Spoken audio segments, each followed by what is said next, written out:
ой. Сәлем етсіңдер амансыңдар ма балалар? Қош келдіңдер, және жоғары шығыңдар.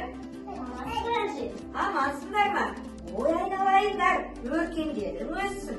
Келгендерің қандай жақсы болды балалар. Мінекей балалар, қараңдар, әжелерің сендерге бауырсақ түріп қойды. Қымыз ашып қойды кәне. Балалар, аталарың өскелек келеді.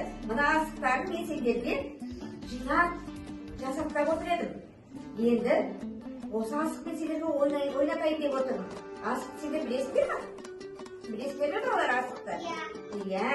Балалар, қандай асықты сақа деп айтады екен? Қандай? Үлкен асық, балалар міне үлкен асықты сақа деп айтады екен. Жарайсыздар балалар. Олай болса балалар, алаңға барып сендер осы асықпен ойнаңдар, жарай ма? Сендерге мен асығымды берейін.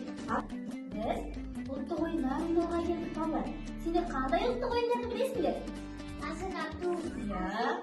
Содан кейін. Бәйге. Тағы да. Жарайсыңдар да. Қашқан тартыс, қыз қуу, қазақтың ұлттық ойындары көп екен, иә балалар.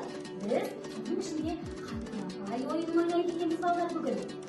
Қанталапай ойыны ата-бабамыздан мұра болып қалған ойын екен. Бұл ойында 21 асықпен ойналады екен. Оның ішінде ерекше бір асық болады екен. Оның түсі қандай?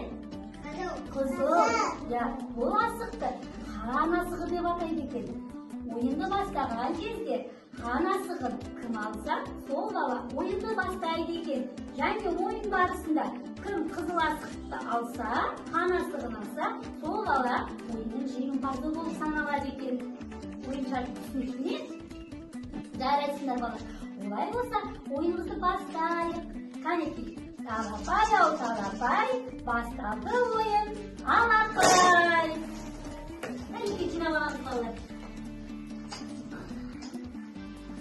Қанекей, жинап. Ал балалар, қан асығы бүк түссе, бүк түскен асықтарды шертіп алады екенбіз. Қанекей, бүк түскен асықтарымызды шертейікші. Қане, шертеміз. Жарайсыңдар, шерт, қане, шертіңдер. Қан асығы кімде екен? Менде. Ой, жарайсың, қан асығы Бақберген екен. Олай болса, бүгінгі ойынымыздың жеңімпазы Бақберген екен балалар. Жарайсыңдар. Осымен қанталапай ойынымыз аяқталды балалар.